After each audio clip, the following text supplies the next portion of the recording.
Bonjour et bienvenue sur notre chaîne Église évangélique Rocher des Miracles. Je suis votre humble servante, Pasteur Gabicia.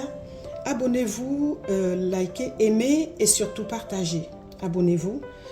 Alors, le message d'aujourd'hui, c'est « Sors de ta zone de confort pour imparter ». Sors de ta zone de confort pour imparter. Exode 3, verset 7.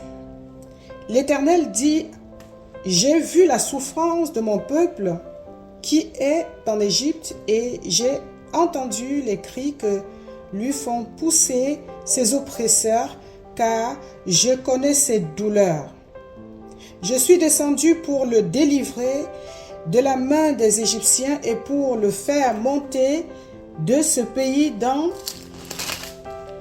un bon et vaste pays, dans un pays où coule le lait et le miel, dans le lieu qu'habitent les Cananéens. » Alors, pourquoi Dieu s'adresse ainsi à Moïse? Pourquoi Moïse? Il y avait beaucoup d'autres personnes. Eh bien, parce que Moïse a été déjà, capable de renoncer à la royauté de son père, qui était, n'est-ce pas, le pharaon, le grand pharaon. Moïse ne manquait de rien. Et de deux, Moïse, il a vu comment Moïse avait, pendant qu'il a découvert comment son peuple était dans l'oppression, il a même tué un juif, Dieu a vu tout ça. Mais dans le contexte, pour ne pas s'éloigner de notre chapitre Exode 3, du verset 1 à 7, j'ai fait les choses un peu à l'inverse pour que, en ma manière, on va dire, comment j'ai trouvé bon pour expliquer le message que je veux annoncer aujourd'hui. Alors, bien-aimés dans le Seigneur, l'Éternel vit, dans le verset 4, l'Éternel vit qu'il se détourna pour voir. Et Dieu l'appela du milieu du buisson et dit, « Moïse, Moïse !» Et il répondit, « Me voici. » Donc Dieu a vu qu'il s'est détourné.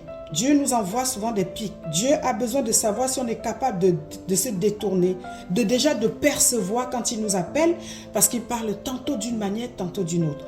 Par les paroles, par des signes, par des choses de la nature. Il a bien vu que Moïse a été capable de se détourner. Est-ce que toi, tu es capable de te détourner quand Dieu te parle? Est-ce que tu vois quand Dieu te parle?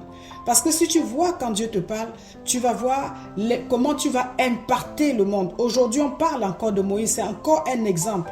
Parce que la Bible nous sert d'exemple de génération en génération. Tout passe, mais la Bible restera. Je vais mourir, mais cet exemple va encore servir d'autres générations. Donc vous voyez que pour être le Moïse de votre famille, il faut sortir de votre zone de confort. Parce que quand tu marches avec l'Éternel, l'Éternel marche avec toi. Si tu t'arrêtes, il s'arrête. Là, l'Éternel dit bien qu'il a vu, il a lancé l'hameçon et il a vu qu'il y a eu un homme qui était capable de se dire, il y a quelque chose qui se passe. Alors, qu'est-ce qui a été l'élément déclencheur pour que Moïse aille voir ce qui se passait? La Bible nous dit, bien-aimés dans le Seigneur, dans le verset 1er au verset 3, Moïse faisait paître le troupeau de Jéthro, son beau-père, sacrificateur de Madian. Il mena le troupeau derrière le désert et vint à la montagne de Dieu, à Horeb, la montagne de Dieu. Amen. L'ange de l'Éternel lui apparut dans une flamme de feu au milieu d'un buisson. Moïse regarda et voici, le buisson était tout en feu et le buisson ne consumait point. Nous allons voir ici plein de clés. Moïse, tu es avec le troupeau de ton beau-père. Moïse n'a peur de rien, décidément. Oui, c'est comme ça. Si tu veux imparter, tu ne dois pas avoir peur. Tu dois voir ta vision. Elle est où ta destinée? Qu'est-ce que tu veux exactement? Moïse avait un seul but, sauver son peuple. Moïse avait un seul but, de sortir son peuple de l'esclavage. Et toi, quel est ton but? Regarde à ton but, regarde à ta destinée. Et parfois, les gens vont se moquer de toi. Parfois, les gens vont t'insulter, te calomnier. Parce que oui, certes, le chemin que tu empreintes n'est pas les leurs. Mais et ça fait quoi? Le but c'est quoi? C'est que tu y arrives.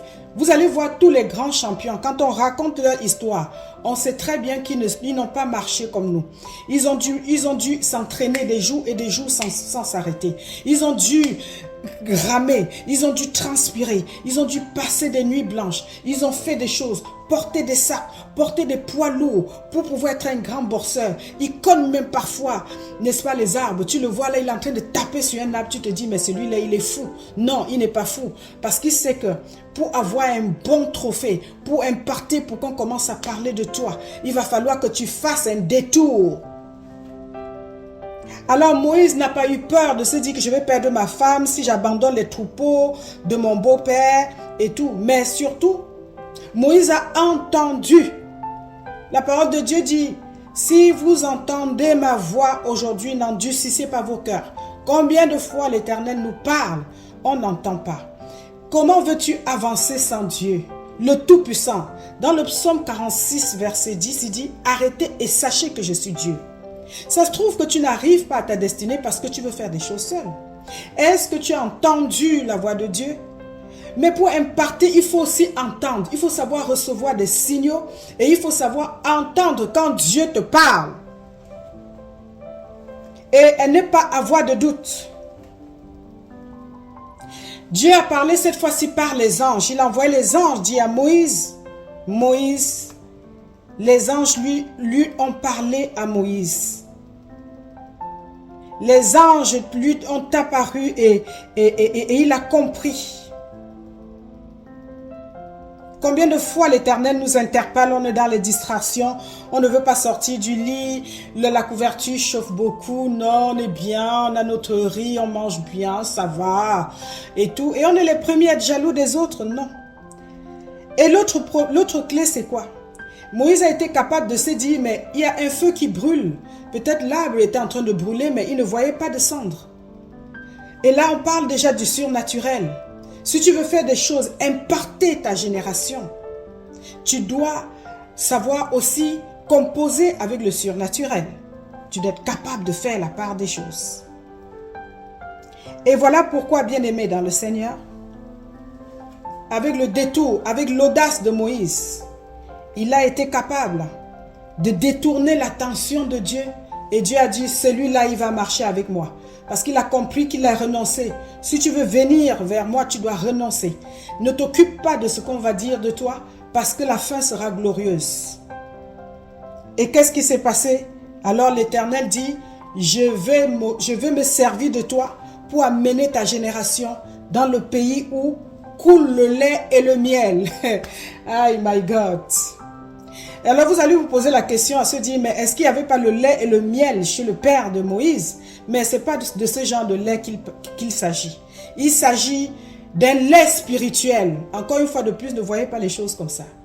Un pays où coule le lait ou le miel, l'onction, le lait ou le miel. L'onction, l'argent ne peut pas acheter l'onction. C'est du surnaturel qu'on parle. Je bénis la parole de Dieu et faites comme Moïse. Sortez de la zone de confort. Abonnez-vous, likez et surtout, partagez.